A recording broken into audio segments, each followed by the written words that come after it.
P Krishnapillai സ്മാരക സാംസ്കാരിക സമുച്ചയത്തിന് അനുവദിച്ച ഭൂമി തിരിച്ചെടുക്കാനുള്ള സർക്കാർ തീരുമാനത്തിൽ പ്രതിഷേധിച്ച് CPM-ന്റെ നേതൃത്വത്തിൽ മാർച്ചും ധർണയും നടത്തി.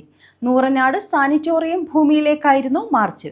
KP റോഡിൽ സാനിറ്റോറിയത്തിന് സമീപം മാർച്ച് പോലീസ് തടഞ്ഞു. നൂറനാട് ലെപ്രസി സാനിറ്റോറിയത്തിൽ പി കൃഷ്ണപിള്ള സാംസ്കാരിക സമുച്ചയത്തിന് അനുവദിച്ച ഭൂമി തിരിച്ചെടുക്കുന്നതിനെതിരെയാണ് പ്രതിഷേധ മാർച്ചും ധർണയും നടത്തിയത്. CPIM ചാരുമൂട് ഏരിയ കമ്മിറ്റിയുടെ നേതൃത്വത്തിലാണ് പ്രതിഷേധം സംഘടിപ്പിച്ചത്. ചാരുമൂട് ജംഗ്ഷനിൽ നിന്നും സാംസ്കാരിക സമുച്ചയ ഭൂമിയിലേക്കായിരുന്നു പ്രതിഷേധം. പ്രതിഷേധ മാർച്ച് KP റോഡിൽ പോലീസ് ബാരിക്കേഡ് വെച്ച് തടഞ്ഞു.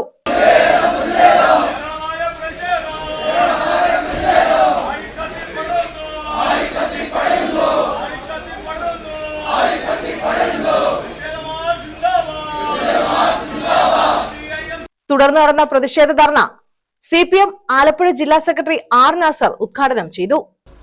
ഇവിടെ ഒരു കേന്ദ്രീകൃത കേന്ദ്ര വിദ്യാലയം, ആ വിദ്യാലയം ഇവിടെ വരുന്നതിന് നമ്മളാരും എതിരല്ല. വിദ്യാലയങ്ങൾ വന്നോട്ടെ. പക്ഷേ ആ കേന്ദ്ര വിദ്യാലയങ്ങൾ പലതും ഇന്ന് ഇന്ത്യ രാജ്യത്ത് വലിയ പ്രതിസന്ധിയിലേക്ക് കടന്നു പോവുക. എന്തുമായിക്കോട്ടെ, പലതും അടച്ചുപൂട്ടുന്നുണ്ട്. എന്നിരുന്നാലും ശരി, ഇങ്ങനെ ഇവിടുത്തെ MP-യും എല്ലാം കൂടെ മുൻകൈയെടുത്ത് ഇങ്ങനെ ഇവിടെ ഒരു സ്ഥാപനം കൊണ്ടുവരുമ്പോൾ അതിനെതിരെതിരല്ല നമ്മൾ. അങ്ങനെ ഒരു വിദ്യാലയം വന്നോട്ടെ. പക്ഷെ ആ വിദ്യാലയത്തിൻ്റെ ഭാഗമായിട്ട് തന്നെ ഈ സാംസ്കാരിക സമുച്ചയം പ്രവർത്തിക്കുക. അതാണ് എൻ്റെ പ്രത്യേകത. ഒരു വിദ്യാലയത്തിന് വേണ്ടിയിട്ടാണ് നമ്മൾ തുടങ്ങുന്നത്. ആ വിദ്യാലയത്തിൻ്റെ ഭാഗമായി തന്നെ പ്രവർത്തിക്കാൻ കഴിയുന്നതാണ് ഈ കേന്ദ്ര വിദ്യാലയം. ആ സാംസ്കാരിക വിദ്യാലയം സ്ഥാപനത്തെയാണ് തകർക്കുന്നതിന് വേണ്ടിയുള്ള സമീപനം സ്വീകരിക്കുന്നത്. അത് കേവലമായി ഇവിടെ സൂചിപ്പിച്ച പോലെ ഇതിൻ്റെ നാമധേയം പല പേരുകൾ ഓരോ ജില്ലയിലും ഇട്ട കൂട്ടത്തിൽ ഇവിടെ വന്നപ്പോൾ പി കൃഷ്ണപിള്ളയുടെ പേര് അതിന് നൽകി, ആ സ്ഥാപനത്തിന് നൽകി. അവരൊറ്റ വിരോധമാണ്.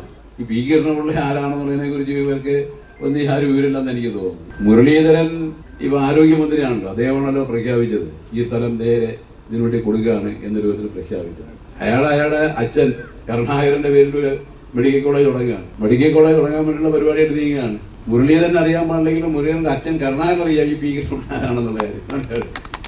പി കൃഷ്ണപിള്ളയെ നല്ലപോലെ ആരാധിക്കുകയും ബഹുമാനിക്കുകയും ചെയ്ത ആളാണ് കരുണാകരൻ.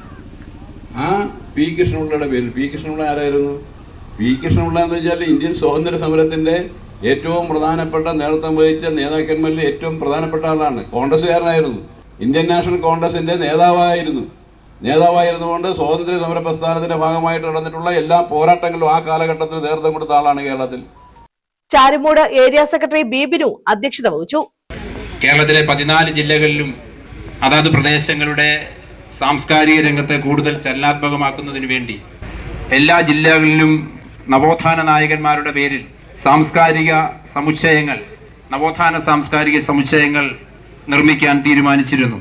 അതിന് പ്രകാരമാണ് 2023 നൂറനാട് ലെപ്രസി സാനിറ്റോറിയത്തിന്റെ വളപ്പിൽ 5 ഏക്കർ സ്ഥലം പി കൃഷ്ണപിള്ളയുടെ സ്മാരകമായി ഇന്ത്യൻ സ്വാതന്ത്ര്യ സമര സേനാനിയും സ്റ്റേറ്റ് കോൺഗ്രസിന്റെയും തുടർന്ന് സ്റ്റേറ്റ് കോൺഗ്രസിന്റെ പരിവർത്തന ഘട്ടത്തിൽ കമ്മ്യൂണിസ്റ്റ് പാർട്ടിയുടെയും നേതാവായി മാറിയ സഖാവ് പി കൃഷ്ണപിള്ളയുടെ പേരിൽ സാംസ്കാരിക സമുച്ചയം നിർമ്മിക്കുന്നതിനു വേണ്ടി തീരുമാനമെടുത്തത്.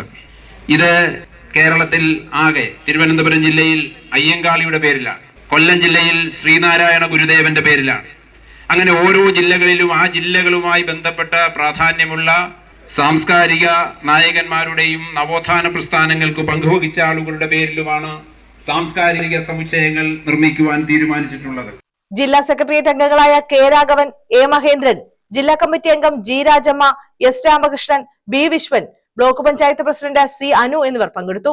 നാടിന്റെ കലാ സാംസ്കാരിക രംഗം ചലനാത്മകമാക്കാൻ ഉതകുന്ന പദ്ധതിയാണ് LDF സർക്കാർ മുന്നോട്ട് വെച്ചത്. ഇതിനായി ലെപ്രസി സാനിറ്റോറിയത്തിലെ 5 ഏക്കർ ഭൂമിയാണ് സാംസ്കാരിക സമുച്ചയ നിർമ്മാണത്തിനായി വിട്ടു നൽകിയത്. 4.5 ഏക്കർ സ്ഥലത്ത് നാടകശാല, സിനിമാ തിയേറ്റർ, സംഗീതശാല, ഒപ്പറ ഹൗസ്, ആർട്ട് ഗാലറി, പുസ്തകക്കടകൾ, സെമിനാർ ഹാളുകൾ, ശില്പികൾക്കും കരകൗശല വിദഗ്ധർക്കുമായി പണിശാലകൾ, നാടക റിഹേഴ്സൽ സൗകര്യം, കലാകാരന്മാർക്കും സാഹിത്യകാരന്മാർക്കും ഹ്രസ്വകാല താമസ സൗകര്യങ്ങൾ എന്നിവയാണ് പ്രധാനമായും ഉൾപ്പെട്ടത്. 14 ജില്ലകളിലും വിവിധ നവോത്ഥാന നായകരുടെ നാമധേയത്തിൽ സാംസ്കാരിക സമുച്ചയങ്ങൾ നിർമ്മിക്കുന്നതിനാണ് LDF സർക്കാർ തീരുമാനിച്ചത്. News bureau, Charummood.